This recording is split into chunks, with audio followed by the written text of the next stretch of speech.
are Locked On Kentucky, your daily podcast on the Kentucky Wildcats, part of the Locked On Podcast Network, your team every day. All right, what is going on, Big Blue Nation? Welcome on in to Locked On Kentucky, your daily Kentucky Wildcats podcast. I'm your host, Lance Dahl, writer for Sports Illustrated for various SEC-related things. But on this podcast, we take a dive into all things Kentucky athletics. On today's episode of Locked On Kentucky, you guessed it, we're going to be talking about the latest commitment for the Kentucky Wildcats, four-star center Somto Cyril. He will not be reclassifying to this year's class, so Kentucky, I think, has some work maybe to possibly do with this year's team. Going to talk about Somto on today's episode. Also going to ask the question, is this 2023 roster complete? Going to dive into that, look at maybe some ideas as to what Kentucky could do with this rotation. Really excited about what's going on with the Wildcats right now. Thank you so much for making Locked On Kentucky your first listen every single day. Want to remind everybody out there that we are free and available on all platforms. If you're watching on YouTube, subscribe to the show. We're trying to get to 5K before the start of the season. It's looking like we're going to be able to do that, but we have to keep pushing. If you're listening on podcast, follow along there as well and leave a review if you like the show. So let's go ahead and get into it. Four-star center Somto Cyril. He took a visit to Kentucky just a couple of weeks ago, actually 20 days ago to the date here over on June 8th. He is a top 50 prospect in the 2024 class. There were rumors and speculation about whether or not Somto would reclassify to this year's team. Had to work through some academic stuff, and I recently on the show have asked, or told you guys whenever we've talked about Somto that one of two things is going to happen. He's either going to commit, and it's going to be the next year's class, the 2024 class, and that's going to be fine. We'll take him whenever.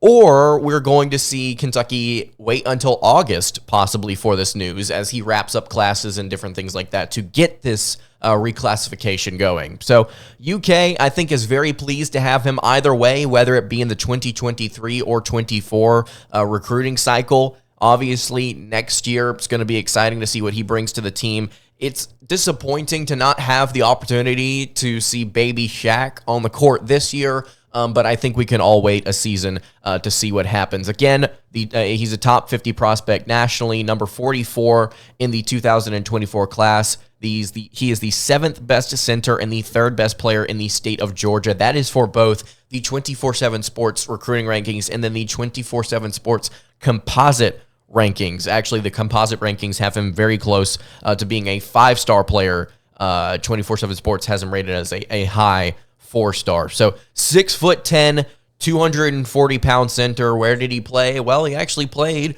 where Jordan Burks played, Overtime Elite in Atlanta, Georgia. Burks obviously led that team in scoring. If I'm not mistaken, Somto averaged a little over 8 points per game for OTE this past season. It's not the scoring that gets you excited about Somto Cyril, but rather it's what he does on the defensive end that I think is going to be very exciting for Kentucky fans next season. I know the big complaint for the Wildcats over the past 2 years has been rim protection and lack of height thereof inside the paint, and I think that Somto Cyril brings you both of those things in spades. He is a defensive-minded center that is, like we've mentioned on the show before, very aggressive in the way that he goes about his business, and he can afford to do that considering he's 240 pounds. I mean, this guy is a load. Go watch his highlights. Go watch how this kid plays, and you'll very quickly understand what I mean whenever I say he just plays with passion and he plays with a lot of aggression. He was asked in a 24/7 Sports article, if I'm not mistaken, about what he sees out of Kentucky. And he said, quote, "They have been one of the schools I watched as a kid, growing up as a kid playing basketball. I think that was the first college basketball that I watched." And then he started to tell a little bit of a story as to kind of how he fell in love with the game. "When I started playing, I didn't know much about basketball, so I started watching on YouTube. I saw some Anthony Davis highlights and how he played in college, so I think that was the moment I fell in love with the game and who I wanted to be." The fan base, the technology they have over there to help you recover and make you a better basketball player and keep you healthy in general is awesome. They get to help you, or they help you get to where you want to be, and they have a record of creating pros. It's a place where I feel like it will get me to where I want to be. And this is a conversation that could end up being an entire other episode. Obviously, you and I have briefly discussed here on the show about, kind of the sales pitch for Kentucky and the sales pitch for their recruits and how they go about things. And I understand that a lot of fans out there may be frustrated. I'm like, well, they're not coming to Kentucky for Kentucky. They're not coming to Kentucky for the fan base or the passion or this, that, and the other. They're coming to go to the NBA. And I really don't think in a lot of these 17 and 18-year-olds' minds, they're completely discounting, oh, well, this is one of the most passionate fan bases in all of college basketball. I'm going to be loved by everybody in the city. Or, oh, this is one of the most prestigious universities in all of college basketball. I'm going to be having a massive spotlight on me, whether that be with aspirations of getting to the NBA or not. Now, obviously, the forefront of their thought process with guys like this is how can I best get developed and how can I get to the NBA? And John Calipari has proven, regardless of whether or not he's had success in the postseason at UK, he can do literally everything you possibly want with any position in terms of getting them to the league, and not just getting them there, but getting them to have massive success potentially on top of that. So Somto Cyril, I think, is going to greatly benefit from the relationship he has just struck with Kentucky. Again, a little disappointed that he's not reclassifying and sticking with this year's team, but it is what it is. You're getting a very aggressive, defensive-minded, anticipatory center, very good at shot blocking, similar to a Ugonna Onyenso, except it's just a lot more beef down low. Just very, very explosive, very athletic, very aggressive. I'm just trying to think of all the different words that I could use to describe this kid's play, but I would truly encourage you, if you have the time after this episode, of course, go check out his highlights on YouTube. Go watch and go kind of get a feel for what he likes to do, because next year, if Kentucky can have an anchor down low like that can play that aggressively and have success with it, they're going to be a fun team to watch. So excited about Somto Cyril, excited about next year's team. If you've got any thoughts on Somto's commitment or about what Kentucky basketball is doing on the recruiting trail, you can leave that in the YouTube comments below, or you can hit me on the socials at Locked On UK. The final thing I want to note here about Somto is his recruitment truly, I don't think, had gotten underway to the fullest extent it possibly could have. They have some big names in here on 24/7 that had offered him. Bama had taken a look at him but hadn't offered him. Tennessee, Ole Miss, Oklahoma State, Memphis, Kansas, Indiana, Florida, Cincy, Georgetown were the other teams that gave him an offer. The only other team that Somto visited was Cincinnati. And actually, was that scheduled for? No, that was last year on September 16th. I just wanted to make sure that wasn't scheduled for this year upcoming on September 16th. I don't know why it would be, but anyway, if you've got any thoughts, you can leave that in the YouTube comments below. He's the 4th or 5th best center in the class next year, depending on where you look. And maybe one more year in high school will allow him to rise a little bit in the rankings. I'm sure committing to Kentucky definitely doesn't hurt that at all as well. I want to talk about this year's roster. Kind of ask the question, okay, Somto has made his decision. He's going to stick in next year's class, and it leaves Kentucky with a very interesting situation in their front court. So I want to ask you guys the question and kind of walk through it. Is Kentucky basketball's 2023 roster complete? This will probably be something we talk about later on in the week, but I want to discuss it a little bit here. Before we get to that, though, I want to tell you guys about our friends over at FanDuel. As you all know, the MLB season is in full swing, and FanDuel can get you 10 times on your first bet amount in bonus bets up to $2,000. That's right, just $20, and you'll land $2,000 in bonus bets, win or lose 10 times that. So if you slap something down on a Reds game that is $20, you're saying, I think that Votto is going to go 2 for 2 with a home run, or if you say that he's just going to get over 1.5 hits, if you put down $20, you could get $200 in bonus bets, win or lose.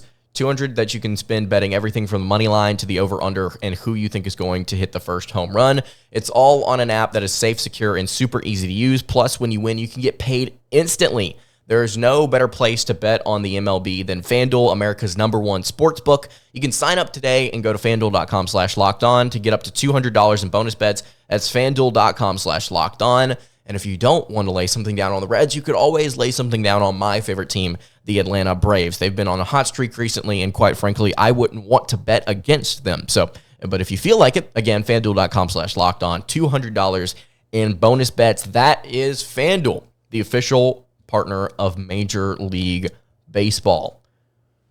All right, continuing along here on the Wednesday edition of Locked On Kentucky, Lance Daw hanging out here with you. Really appreciate everybody watching wherever you are, whether it be on YouTube, whether it be on podcast, wherever you get your podcast. The podcast numbers, by the way, I have yet to say this, they have been really good this month. And so I want to thank you guys for everybody out there that stayed tuned in, that's been engaging with what's going on here over the month of June. I really appreciate you guys. And so I want to ask you, if you have any opinions on the show, if you're listening on Apple, if you're listening on Spotify, leave a review. I would love to hear your thoughts. I believe the easiest place you can do this is on Apple Podcasts, but leave a review for the show. And if you can't leave a review for the show, at Locked On UK on Twitter is where you can reach out to me. I'm just now seeing this. I had this pinned in the document. I'm actually going to pull this up before we talk about this year's roster because it has to do with this year's roster. Kentucky has released the players' jersey numbers for 2023 and 2024. I'm going to run through these here with you guys because I think it's fun to talk about numbers. Number 0 is Rob Dillingham. Dillingham's going to be wearing number 0 for the Wildcats this upcoming season. Justin Edwards will be wearing number 1. Aaron Bradshaw will be wearing number 2. Adu Thiero will stay at number 3. Trey Mitchell will wear number 4 after wearing number 33 and number 3 during his careers thus far with 3 different schools. Antonio Reeves will stay at 12. Brennan Canada will be number 14. Reed Shepard will play at number 15. Joey Hart will be number 20. Jordan Burks will be 23. And Ugonna Onyenso will be number 33. Grant Derbyshire will be number 13. Walker Horn will be 22. And Kareem Watkins will be number 25. So no number over 33. And then Rob Dillingham being number 0, I think is really interesting. It's been a hot minute, I think, since we've had a guard at Kentucky that's worn number 0. I wonder who else Kentucky has had recently that's been really good that wore number 0. Anyway, light the beam. Justin Edwards, Aaron Bradshaw, Trey Mitchell, I think those are all very fun numbers. Mitchell at 4, I think is really interesting just to see him out there wearing that number for UK. Am I dumb? When's the last time Kentucky's had a player wear number 4? Am I going to have to pull this up right now as we walk through this? Okay, so last year we had 24, 55. Damian Collins was 4 last year. You know what? I'm an idiot. Let's move along to this year's roster before I embarrass myself further. So Kentucky basketball's 2023 roster, I think, is close to being set. I think it's close because the Wildcats have an opportunity to do something that I think that they should do. So right now, Kentucky's front court is kind of in an interesting spot. You have Ugonna Onyenso on this year's team. You have Aaron Bradshaw at 6'11" that could play center if you would like him to in different rotations. And then you have Trey Mitchell, who just committed to you and is going to play at power forward, but has the ability to play at center given his track record there over his four-year career, actually, in college basketball. So I'm going to pull this up. I pulled this up on a live stream the other day. I've got a very crudely made graphic for you guys. If you're listening on podcast, I'll just walk through this from top to bottom here so that you can see, quote-unquote, everything.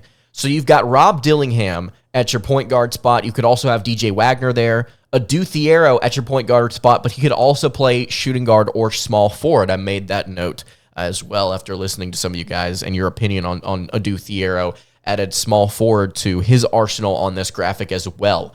At shooting guard, I think Wagner could play here. I think Antonio Reeves will likely start here. And then you've got Reed Shepard as well at shooting guard. At small forward, you've got Joey Hart, who could slide up to shooting guard if needed. Justin Edwards at small forward, I think he's purely going to play the 3. I guess he could play the 4 in a small ball lineup. But Jordan Burks, power forward, could also play small forward. But I think he's grown a lot, so I don't know if Coach Cal's going to want to do that. You've got Aaron Bradshaw at power forward as well, but I've also got the option for him to play center. And then at center, you have Ugonna Onyenso and you have Trey Mitchell. So as we discussed on, I believe, the most recent episode of Locked On Kentucky, talking about Trey Mitchell's commitment to the Wildcats, we discussed the track record for what he's done during college. And we talked a little bit about the Kim Pom numbers, and I'm gonna keep it very brief. If you want to go check out that episode, it's up on YouTube or wherever you get your podcast. Mitchell played quite a bit of center during his first 2 seasons of college at UMass. With the Minutemen, he was primarily their starting center, and I think it was because they just didn't have a ton of height. They had a backup guy that was like 6'10", but at the end of the day, Mitchell was their 5. Could play the 4, but he was their 5. Versatile dude, can shoot, can dribble, and can handle the ball, I think, pretty well. So Mitchell is an option at center. At Texas, he did it, I think, primarily because Texas just simply lacked the height. He also gained a little bit of weight. In his second season at UMass, he got up to like 240 or something like that. He had a lot of weight on him. He cut that down when he got to Texas, but he still I think packs a punch in the paint. And then once he got to West Virginia, he was slimmed down like 220. And then he played power forward almost exclusively for the Mountaineers last season. So could Mitchell play center for UK? Sure, if they want to run that lineup. I mean, I don't know how excited fans would be about seeing a 6'9", and that's what he's measured at. We don't know if that's truly his height because we just don't know these days. I don't know if fans would be necessarily excited about seeing a 6'9" guy at center in a consistent lineup. I think maybe bringing him out to be the 5-man in a small ball lineup where you have, let's say, Dillingham, Wagner, let's say Reeves for fun, and then let's say either Justin Edwards or Aaron Bradshaw and Trey Mitchell. I mean, that's a fun lineup. You could probably have Bradshaw at the 5, but it's so interchangeable between Bradshaw and Mitchell that I think that you could you could rotate whatever combination of 3 guards that you would like to, and you could just kind of stick with Bradshaw, Mitchell, and Mitchell and Onyenso, as just kind of your centers. I think this could be very fun, the way that UK could run this thing in the upcoming season. And look, last year, this was a problem. Last year, Kentucky didn't really know what they wanted to do because of the fact that they had so many different injuries, and Cal was continuing to tinker with lineups and rotations and try and figure out, okay, what works, what doesn't, what is efficient, what's not. And at the end of the day, I think they kind of found that closer towards the end of the season. With this year's team, if the first thing doesn't work, you've got about 5 or 6 different opportunities to change that before, you run out of players because of injuries or whatever. Hopefully doesn't happen, knock on wood. You've got a chance to really experiment if the first thing that you choose does not go well. I understand that last year's team was built, I think, completely different than this year's team is going to look and play. But I truly do believe that if UK fails once in the non-con slate, they're going to have the chance to make that up, and I think it's going to be really difficult. It's going to be really difficult to get the lineup wrong. And I'm not saying that, if they get certain things wrong, even if they get certain things right, like it's just going to be a world beater of a team. I'm not saying that. I'm just saying that right now Kentucky's got the pieces on paper to have a fun basketball team. They can rotate, they can mix and match, they can do a lot of different things. And if they get it right, it's going to be a highlight reel.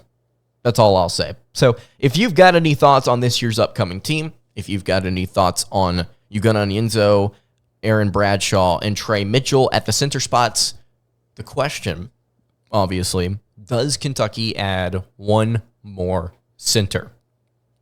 You can leave that in the YouTube comments below. I think that's going to do it for today's episode of Locked On Kentucky. You can follow the show on Twitter at LockedOnUK. You can follow me on Twitter at @LanceDahl_. You can follow the show over on Instagram, that is at Kentucky Podcast. Any questions, comments, concerns, leave them in the YouTube comments below.